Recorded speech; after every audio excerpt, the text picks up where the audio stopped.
এখনো কষাতে দিলি না, এই কষিয়ে তোরা অর্ধেক খেয়েই নিলি, তাহলে কি ঝোলে দেবো বল? পুরো কষাটাই খেয়ে নিতে পারতিস, এবার ঝোল করে তো শান্তি।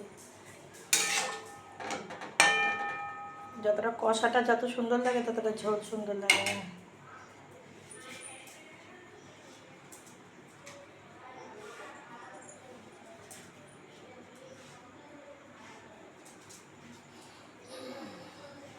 তুমি খাবে? দেবো, তোমাকে দেবো, একটু ওয়েট করো, তুমি খাবে। ড্রাই ফ্রুট খাবে না? তুমি কি মাংস খাবে বলে এমনি করছো? খাবে একটু পরে, ড্রাই ফ্রুট খাবে তো।